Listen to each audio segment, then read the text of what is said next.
حامدا ومصلین ومسلما اما بعد۔ حضرات گرامی، آج میں نے جس موضوع کا انتخاب کیا ہے وہ ہے وَيُؤْثِرُونَ عَلَىٰ أَنفُسِهِمْ وَلَوْ كَانَ بِهِمْ خَصَاصَةٌ۔ حضرات،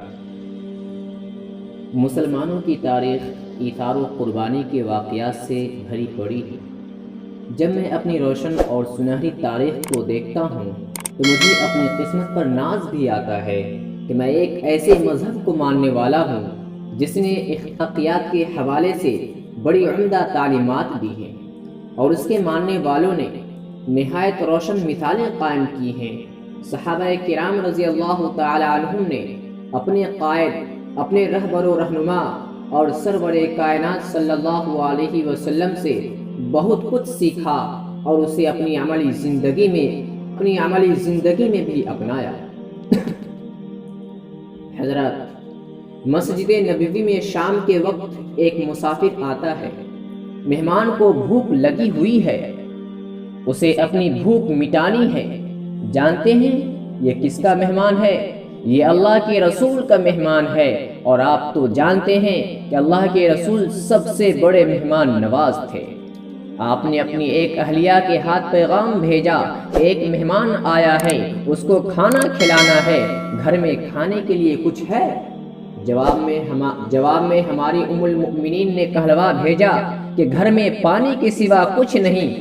ذرا سوچئے، غور کیجئے، یہ بیت نبوی ہے مگر گھر میں سوائے پانی کے کچھ نہیں۔ اما عائشہ صدیقہ رضی اللہ تعالی عنہ سے ایک حدیث میں یہ الفاظ ہیں کہ ہمارے گھر میں بعض اوقات کئی ماہ گزر جاتے مگر چولہا جلنے کی نوبت نہ آتی تھی۔ سوال کرنے والے نے پوچھ لیا، اما جان پھر آپ کا گزارا کس چیز پر ہوتا تھا؟ انہوں نے جواب دیا، بیٹا ہمارا گزارا پانی اور کھجور پر ہوتا تھا۔ لگتا کچھ یوں ہے کہ اس روز بیت نبوت میں کھجوریں بھی نہیں تھیں۔ اللہ کی رسول نے صحابہ کرام کو شفقت بھری نگاہوں سے دیکھا اور سوال کیا، آج تم میں سے کون میرے مہمان کی مہمان نوازی کرے گا؟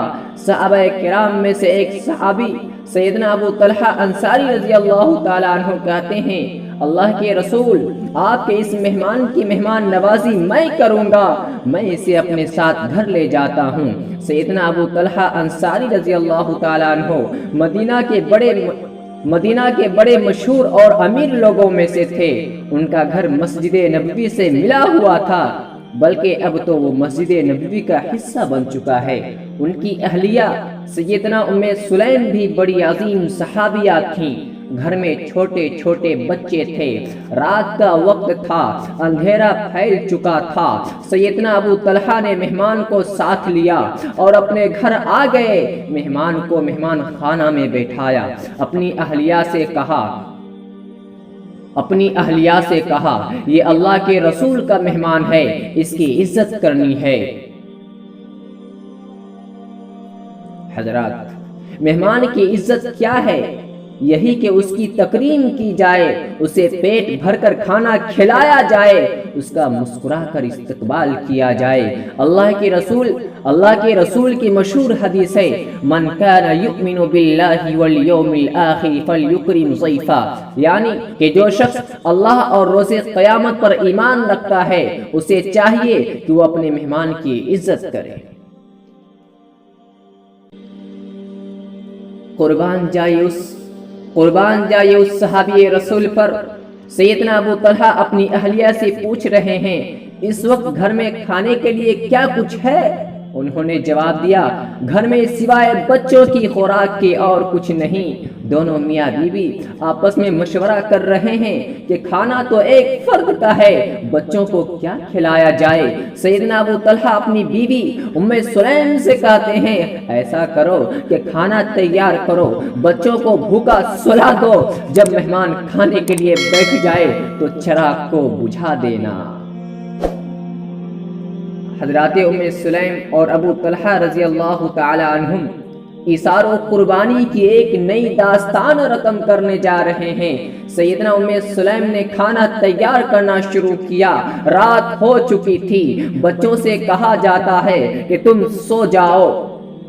انہیں بھوکا ہی سلا دیا جاتا ہے۔ سلیم نے دسترخوان لگایا، کھانا صرف ایک ہی شخص کے لیے کافی تھا۔ شرفاء کے ہاں دستور چلا آ رہا ہے کہ میزبان بھی مہمان کے ساتھ بیٹھ کر کھانا کھاتا ہے۔ اب اگر میزبان بھی مہمان کے ساتھ کھانا کھائے گا تو مہمان تو بھوکا رہ جائے گا۔ پروگرام پہلے سے طے ہو چکا ہے کہ سلیم چراغ درست کرنے کے بہانے چراغ بجھا دے گی۔ میزبان مہمان کے ساتھ بیٹھے گا مگر کھانا نہیں کھائے گا۔ مہمان کو کھانا کھانے کا پورا موقع دیا جائے گا۔ اس طرح وزیداری پر بھی آنچ نہیں آئے گی اور مہمان پیٹ بھر کر کھانا کھا لے گا۔ مہمان کو آواز دی جاتی ہے کہ کھانا تیار ہے، تشریف لے آئیے۔ میزبان اور مہمان دسترخوان پر بیٹھ گئے ہیں۔ ادھر مہمان نے لقمہ منہ میں ڈالا، ادھر سلیم چراغ کو درست کرنے کے بہانے بجھا دیتی ہے۔ مقصد بڑا واضح ہے کہ مہمان کو پیٹ بھر کر کھانا کھانا نصیب ہو جائے، کہیں مہمان بھوکا نہ رہ جائے۔ مہمان کھانا کھاتا رہا۔ حضرت ابو طلحہ انصاری رضی اللہ تعالیٰ عنہ نے کھانا نہیں کھایا۔ آج کی رات ابو طلحہ کا پورا گھرانہ بھوکا رہا۔ مہمان کھانے سے فارغ ہو کر باعزت طریقے سے اپنے سونے کی جگہ چلا جاتا ہے۔ صبح ہوتی ہے، سیدنا ابو طلحہ حسب معمول اللہ کے رسول کی خدمت میں حاضر ہوتے ہیں۔ آپ نے فرمایا، اللہ عز و جل فلاں مرد اور فلاں عورت کے رات والی ایثار و قربانی پر خوش ہوا۔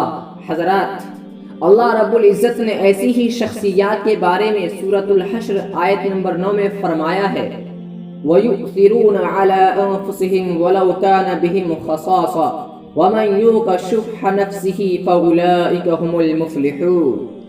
وہ دوسروں کو اپنی ذات پر ترجیح دیتے ہیں، خواہ خود فاقہ سے ہوں، اور جو شخص اپنے نفس کی حرص سے بچا لیا گیا تو ایسے ہی لوگ کامیاب ہیں۔ کیا لوگ تھے جو راہ وفا سے گزر گئے، جی چاہتا ہے نقش قدم چومتے چلیں۔ اللہ تعالی ہمیں بھی حضرات صحابہ کرام کا پیروکار بنائے، آمین۔ وآخر دعوانا ان الحمد للہ رب العالمین۔